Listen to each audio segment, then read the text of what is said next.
പോക്കിരി രാജയ്ക്ക് ശേഷം പൃഥ്വിരാജ് വൈശാഖ് കൂട്ടുകെട്ടിലൊരുങ്ങുന്ന ഖലീഫ് എന്ന ചിത്രത്തിന്റെ ഗ്ലിംസ് വീഡിയോയ്ക്ക് മികച്ച സ്വീകരണം. വീഡിയോ റിലീസ് ചെയ്ത് ചുരുങ്ങിയ സമയത്തിനുള്ളിൽ തന്നെ 1 മില്യണിലധികം പേരാണ് കണ്ടത്. പൃഥ്വിരാജിന്റെ പിറന്നാളോടനുബന്ധിച്ചാണ് ദി ബ്ലഡ് ലൈൻ എന്ന ടൈറ്റിലോടെ ഗ്ലിംസ് വീഡിയോ പുറത്തു വന്നത്. ജിനു ഇന്നോവേഷന്റെ ബാനറിൽ ജിനു എബ്രഹാമും സൂരജ് കുമാറും ചേർന്നാണ് ചിത്രം നിർമ്മിക്കുന്നത്. പൃഥ്വിരാജിന്റെ ആക്ഷൻ രംഗങ്ങളാണ് വീഡിയോയിലുള്ളത്.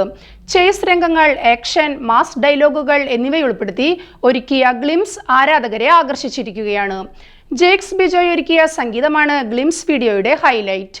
അമീർ അലി എന്ന കഥാപാത്രമായാണ് പൃഥ്വിരാജ് എത്തുന്നത്. ഓണം റിലീസായാണ് ചിത്രം എത്തുന്നതെന്ന് ഗ്ലിംസ് വീഡിയോയിൽ പറയുന്നുണ്ട്.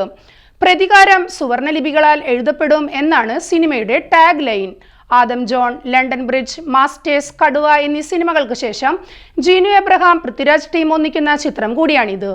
ലണ്ടൻ, ദുബായ്, ഇന്ത്യ, നേപ്പാൾ എന്നിവയാണ് ചിത്രത്തിന്റെ മറ്റ് പ്രധാന ലൊക്കേഷനുകൾ.